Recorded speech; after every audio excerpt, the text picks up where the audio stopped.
Back in Northern Ireland in an organisation called 14 Intelligence Group, and what's called 14 In, or the DET, and what they, as in the detachment. And what it is a group of people that their sole task was to identify active service units of nationalist terrorist organisations, the Provisional IRA, National Irish Liberation Army, those sort of groups. So they work very much in the cell system, much like today's terrorist does, and even the French resistance did. So you might only know one other member of your ASU. You won't know where your weapons are, where your bomb-making equipment is. You don't know what your next job is until you need to know. So if we can identify one member, we follow them, we coerce the people that are around them to find out information. We then, because what we're trying to do is join the dots of an ASU. And once we've joined those dots, as we do that, we're trying to identify a weak member of the ASU. Because what we'll do then is we will turn him into a source, an informer. And there's many ways you could do that. First of all, you see if he's got a weakness. It may be drugs, alcohol, gambling, heavily in debt. Those sort of weaknesses. If he hasn't got a weakness, sometimes we invent them. We give them certain sort of sexual perversions, and we join them to clubs in Amsterdam, all that sort of stuff. So we've got a pack, if you like, to present to show that you know he's not who he seems that he is, and hopefully they can blackmail him into doing that. Or he may have a member of his family that are, I don't know, say his mother may need cancer care, and we can guarantee we can get his mother to the front of the queue, whatever it took for it to get the weaker member a source. And what we do, basically, we kidnap them, get them in the back of the car, we drive them out the city.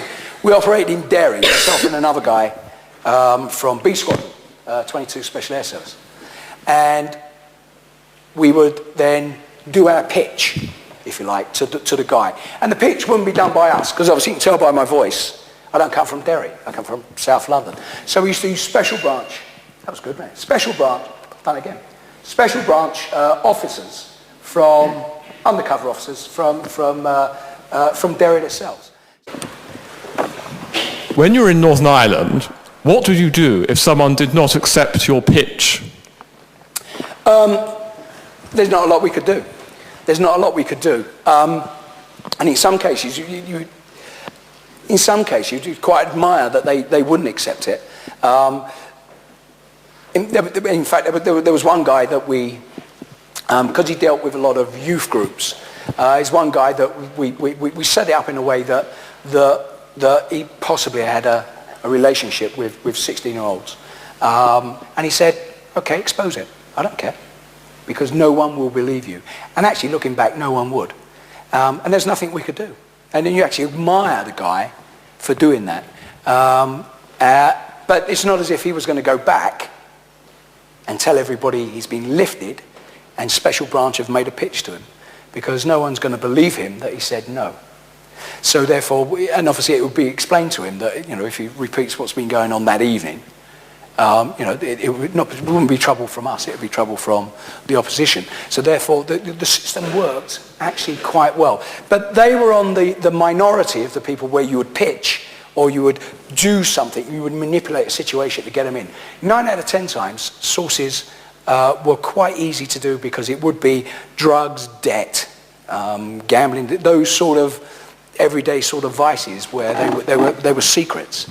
And 9 out of 10 times, a source will become a source for something as little as £80 a week. Because you can't give them more than they would naturally sustain in their lifestyle. Because you can't give them £5,000. They would never have £5,000 in their life.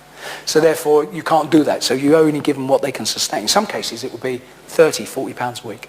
Not a lot. But it would feed, or it would pay for whatever the addiction or whatever the problem is in their life. And that was all they were concerned about. But the guys who said no, actually, you know, you'd come back and go, well, okay, fair one. You'd sort of admire them. Because it's quite, say, you know, when they get lifted off the street, they don't know what's going on. There's a lot of pressure on them.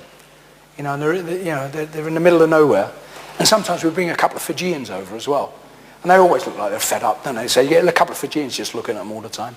And then we get them to put Special Air Service berries on, you know, the guys from the squadrons, the Fijians from the squadrons.